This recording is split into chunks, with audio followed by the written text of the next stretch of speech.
हमारे यहाँ पर अगर कोई मस्जिद, कोई मकतब, कोई खानका, कोई कब्रिस्तान अगर पहले से वक्फ के नाम पे रजिस्टर्ड किया हुआ है तो उसी को आप उम्मीद पोर्टल में रजिस्टर्ड कर सकते हैं। उसके अलावा कोई भी कब्रिस्तान, कोई मस्जिद, कोई मरकज, कोई खानका उम्मीद पोर्टल में रजिस्ट्री नहीं होगा।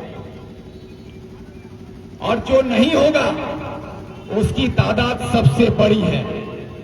अगर आप कानकी की बात करें तो कानकी में आपके पास वक्फ के नाम पर रजिस्टर्ड प्रॉपर्टी 10% भी नहीं है, क्योंकि हमारे यहां जितना कब्रिस्तान है, हमारा दरगाह है, हमारा मजार है, वो सारा वक्फ बाय यूजर है, जिसका इस्तेमाल सदियों से मुसलमान करते आ रहा है।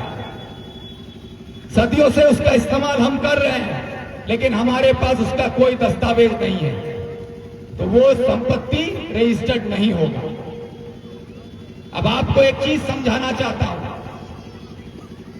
कि ये जो खेल है, ये आप सोच रहे हैं कि वक्फ की प्रॉपर्टी को हम पोर्टल में जमा कर देंगे तो हमारा प्रॉपर्टी बच जाएगा। नहीं बचेगा।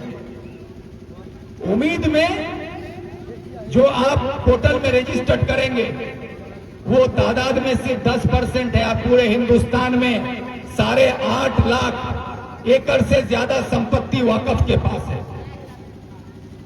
और उसमें हिंदुस्तान में सबसे ज्यादा वक्फ की संपत्ति अगर कहीं है तो वो मगरबी बंगाल में है।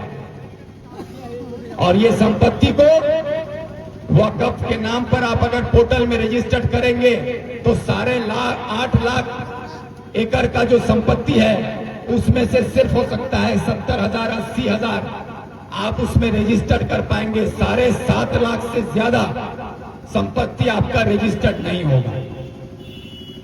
और जो रजिस्टर्ड नहीं होगा, अभी भी कुछ लोग इस गलतफहमी में हैं। हमारे तृणमूल के साथी हमारे गांव में लोगों को अभी भी गलत समझा रहे हैं। वो ये बोलते हैं कि हमरा बादत वक्फ करे दो, बोलते हैं कि नहीं? कोई सोचते हैं कि हम लोग अपना कब्रिस्तान को वक्फ पे दे देंगे। वक्फ में अब आप आपका कोई संपत्ति नहीं दे पाइए। कोई कब्रिस्तान, कोई मकतब, कोई खानका जो अभी मौजूद है उसको आप वक्फ में अब नहीं दे पाइए। क्यों नहीं दे पाइएगा? क्योंकि उसके लिए वक्फ अमेंडमेंट एक्ट में साफ साफ बोल दिया गया है कि अब अगर आपको कोई भी प्रॉपर्टी वक्फ करना हो तो उसके लिए आपको वक्फ ट्राइब्यूनल कोर्ट में जाना होगा।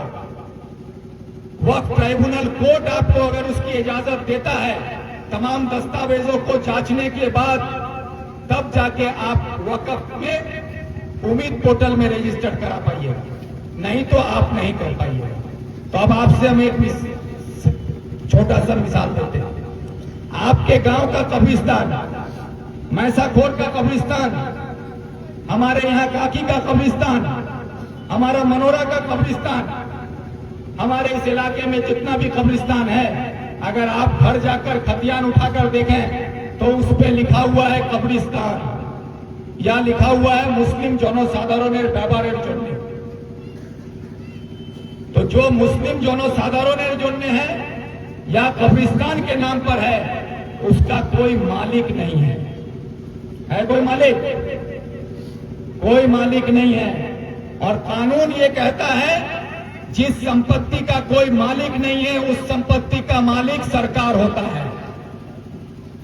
तो इसका मतलब क्या हुआ कि हमारा कब्रिस्तान, हमारा